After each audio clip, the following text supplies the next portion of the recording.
I grew up in a family of six children, 5 girls, 1 boy.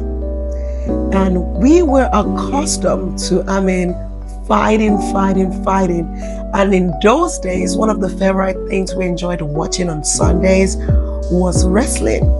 So when there's a conflict, and so you see people fighting, you're trying to remember the moves you saw wrestling, and you want to fight, you want to, bring out those nice moves. And well, one thing I remember my mom always did, after the fighting, the shouting, and all of the stuff, she ensured we will eat in the same plate.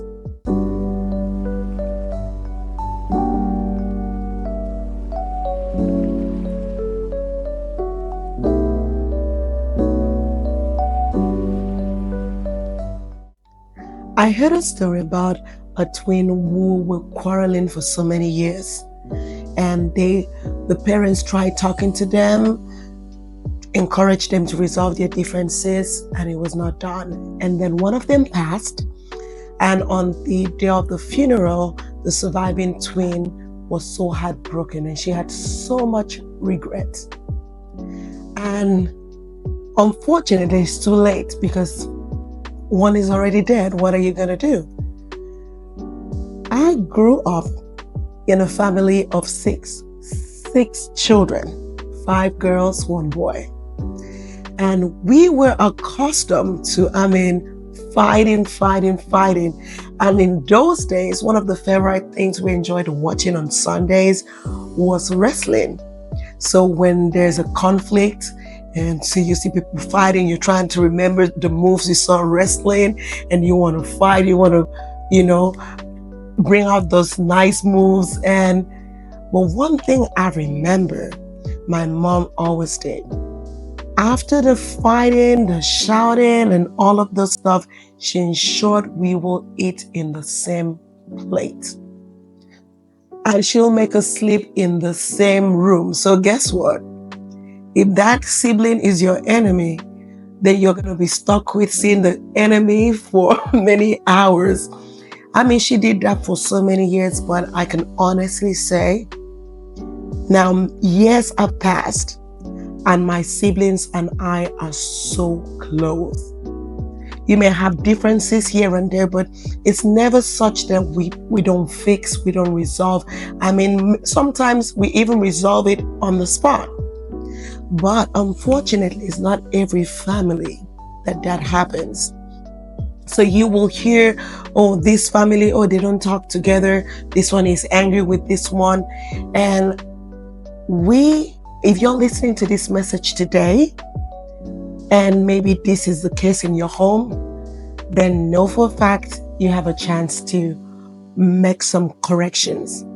Now, model conflict resolution in your home. What does that look like? Now, if you're a spouse, sometimes spouses, you can have some differences in opinion.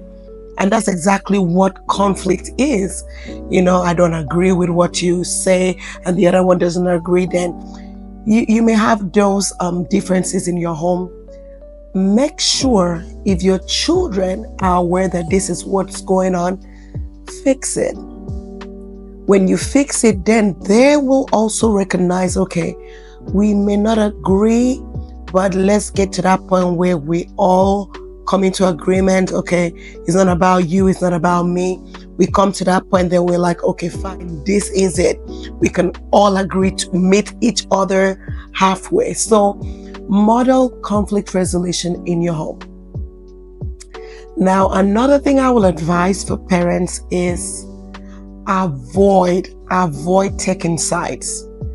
Your children are having issues. They are angry with each other. You listen, okay, and this one tells you their story, this one tells you their story, and then you're like, okay, now you're at fault.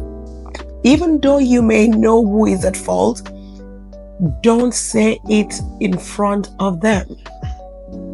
Get to that point that you're like, okay, I don't care who is at fault, you need to fix this. Never take sides, because this will cause more injuries in your home. And pray for your children. I cannot overemphasize this enough. Take, for instance, you enroll in school. When you're done enrolling in school, you're like, okay, now I'm in school. I've achieved what most people have not achieved. I've gotten to school. And then you decide, okay, I'm not studying. How do you expect to pass your exams?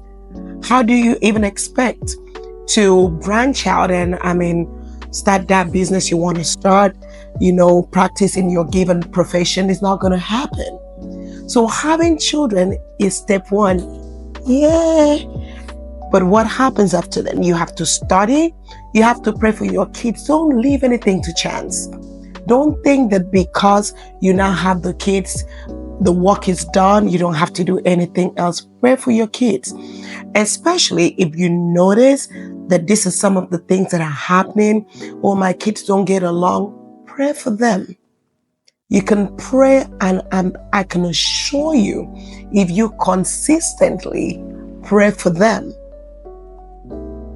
in a little while, we don't give a timeline when it comes to prayer because we are not the ones who answer the prayer.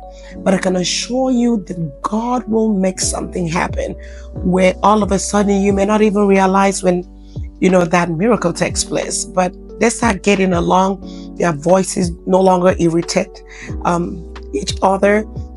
And you will be more happy. You will be more peaceful. So if we put these little things, like I always say, into practice, I'm sure we'll get to that point that we are like, it's working. It works. Think of a house with 6 kids and they all getting along even now.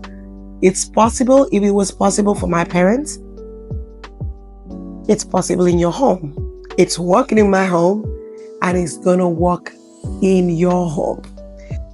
So let's put these things into practice, and be sure to leave a comment. Let me know how it's working out for you. Remember, I'm cheering you on because we all are in this together. Again, this is Yudi. I'm wishing you the best. Let's make a difference, one home at a time.